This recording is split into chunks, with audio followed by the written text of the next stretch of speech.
Status not receive from NPCI server checking date. इस प्रकार की प्रॉब्लम काफ़ी ज़्यादा छात्रों को आती है जब भी दोस्तों आप लोग अपना यूपी स्कॉलरशिप का किसी भी क्लास का फॉर्म फिलअप करते हैं। जब आप पूरा फॉर्म कंप्लीट कर लेते हैं इसके बाद आधार वेरिफिकेशन करते हैं।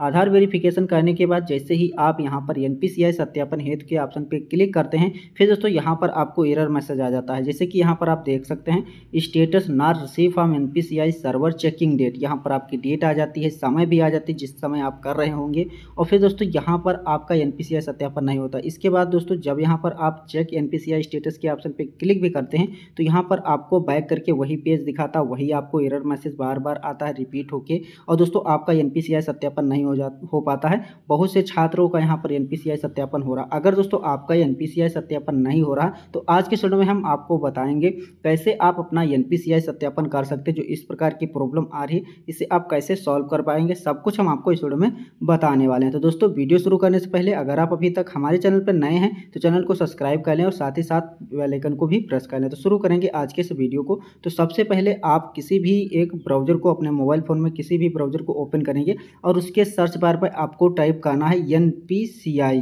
जैसे ही आप एनपीसीआई लिखोगे फिर इसके बाद आपको .org.in इतना लिखकर सर्च कर देना है। जैसे आप सर्च करोगे डायरेक्ट आप एनपीसीआई के पोर्टल पे आ जाओगे। इसका आपको लिंक भी वीडियो के डिस्क्रिप्शन में मिल जाएगा, वहाँ से भी आप डायरेक्ट इस पोर्टल पे आ सकते हैं। अब दोस्तों यहाँ पर आने के बाद आप लोगों को यहाँ पर एक ऑप्शन देखने को मिलेगा कंज्यूमर का। यहाँ पर आप देख सकते हैं कंज्यूमर का ऑप्शन आपको देखने को मिलेगा प्रोडक्ट के बगल में। तो यहाँ पर आपको कंज्यूमर के ऑप्शन पे क्लिक करना है। जैसे दोस्तों आप क्लिक करोगे फिर दोस्तों यहाँ पर आप लोगों को 4-5 ऑप्शन देखने को मिलेंगे। तो सबसे लास्ट में यहाँ पर आओगे तो एक ऑप्शन मिलेगा भारत आधार सीडिंग इनेबल। तो सबसे पहले आपको इस ऑप्शन पे क्लिक करना है। जैसे दोस्तों आप इस ऑप्शन पे क्लिक करोगे तो दोस्तों आपके सामने पेज लोड होगा और यहाँ पर आपके सामने कुछ इस प्रकार से इंटरफेस आएगा। जैसे कि यहाँ पर अगर आप देख रहे होगे तो यहाँ पर आपको एक ऑप्शन मिलेगा रिक्वेस्ट फॉर आधार सीडिंग। तो आपको यहाँ पर आधार सीडिंग के लिए बता रहा है तो इसको यहाँ पर चेंज करना रहेगा। जिसे चेंज करने के लिए यहाँ पर आपको जो एरो को ऑप्शन दिख रहा है इस एरो के ऑप्शन पर क्लिक करना है। जैसे क्लिक करोगे तो यहाँ पर आपको अब 4 ऑप्शन मिलेंगे। यहाँ पर आपको देखने को मिलेंगे 4 ऑप्शन।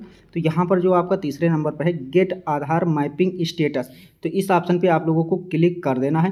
जैसे दोस्तों क्लिक करोगे तो यहाँ पर ऊपर के साइड में यहाँ पर ऑप्शन चेंज हो जाएगा। देख सकते हैं गेट आधार मैपिंग स्टेटस का ऑप्शन आ चुका है। अब ऐसे में दोस्तों यहाँ पर आप लोगों को अपना आधार नंबर एंटर कर देना है।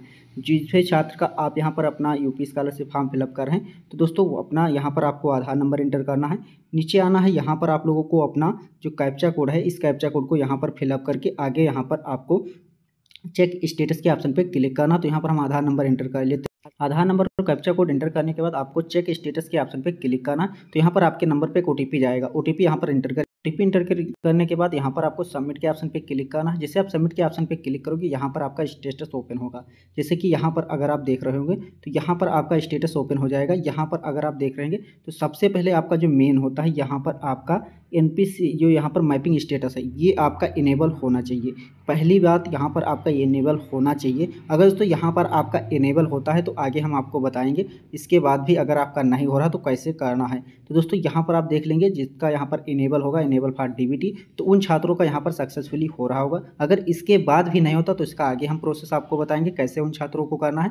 पहले और चीज़ यहाँ पर आप देख लेते हैं। फिर नीचे आओगे तो यहाँ पर आप देखोगे और यहाँ पर आपका बैंक का नाम दिखेगा, किस बैंक से आपका यहाँ पर एनपीसीआई मैप है। तो यहाँ पर देख सकते हैं इंडिया पोस्ट पेमेंट बैंक में इनका अकाउंट लिंक हुआ है, लेकिन इसके बाद भी इनका एनपीसीआई सत्यापन नहीं हो रहा। तो आगे हम अभी आपको बताएंगे कैसे इनको एनपीसीआई सत्यापन करना है। यहाँ पर आपके डेट के वाइज सब कुछ यहाँ पर मिल जाएगा कि स्टेट में मैपिंग हुआ है। तो ये चीज़ यहाँ पर आप देख लेंगे। अगर दोस्तों यहाँ पर आपका मैप नहीं है तो इसके लिए यहाँ पर आपको अपनी बैंक जाके अपना एनपीसीआई से मैप करा लेना है अकाउंट। और यहाँ पर दोस्तों अगर आप ऑनलाइन तरीके से करना चाहते हैं तो ये ऑप्शन जो यहाँ पर आपका है रिक्वेस्ट फॉर आधार सीडिंग का, यहाँ से भी करा सकते हैं। इसमें थोड़ा समय लग सकता है, इसलिए यहाँ पर रिकमेंड करेंगे कि आप अपनी बैंक से जाके ही अपना एनपीसीआई जो है लिंक कराएं। अगर आप इससे करते हैं पोर्टल से तो इसमें आपका काफ़ी समय लग सकता है, इसलिए यहाँ पर आपको हम यहाँ से आपको सजेस्ट नहीं करेंगे। अगर आपके पास काफ़ी समय है तो यहाँ पर आप कर सकते हैं कि यहाँ पर अपना रिक्वेस्ट भेज सकते हैं और आपका लिंक हो जाएगा। इसके बाद दोस्तों यहाँ पर आपको अगर आपका लिंक है तो दोस्तों इसके बाद दोस्तों यहाँ पर आना है आपको फिर से अपने पोर्टल पे और यहाँ पर आपको अपना स्टेटस चेक करना रहेगा। जैसे कि यहाँ पर आओगे तो दोस्तों यहाँ पर आपको 2 से 3 बार इस पर क्लिक करना है। जब यहाँ पर आपका सब कुछ सही होगा तो इस पर आपको चेक स्टेटस के ऑप्शन पे फिर से 2-3 बार क्लिक करना है। जब यहाँ पर आपका एक्टिव हो, जिन छात्रों का यहाँ पर एक्टिव है उनको यहाँ पर चेक NPCI स्टेटस के ऑप्शन पे 2-3 बार क्लिक करना है।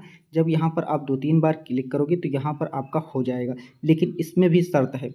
जिन छात्रों का यहाँ पर नहीं हो रहा है उन छात्रों के लिए यहाँ पर समय भी आपको नोट करना है।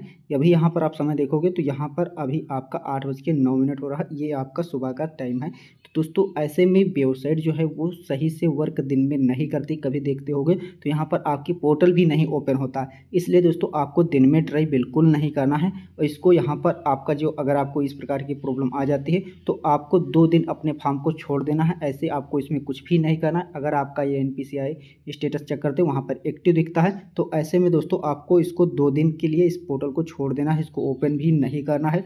2 दिन बाद आप इसे ओपन करेंगे, वो भी सुबह के टाइम में। आपको सुबह कितने बजे आपको ट्राई करना है, करीब आप मान के चलिए 3 से 5 बजे के बीच में आपको ओपन करना है अपना पोर्टल।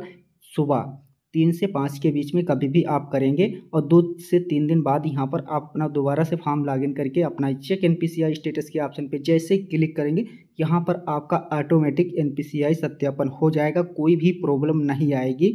तो ऐसे दोस्तों जिन छात्रों का यहाँ पर NPCI जो अकाउंट NPCI से लिंक है इसके बाद भी नहीं हो रहा तो उन छात्रों को इसी तरीके से अपना NPCI सत्यापन कर सकते हैं, कोई भी प्रॉब्लम नहीं आएगी। तो दोस्तों बहुत से छात्रों का ऐसे भी हो जा रहा है, जैसे वो आधार वेरिफिकेशन करते हैं इसके बाद तुरंत उनका NPCI सत्यापन हो जा रहा है, लेकिन बहुत से छात्रों का इनेबल होने के बाद भी नहीं होता। तो ऐसे में दोस्तों आप बिना जब आपका सर्वर वो सही से वर्क नहीं करता उस समय कर रहे होंगे तो इसलिए यहाँ पर प्रॉब्लम हो रही है।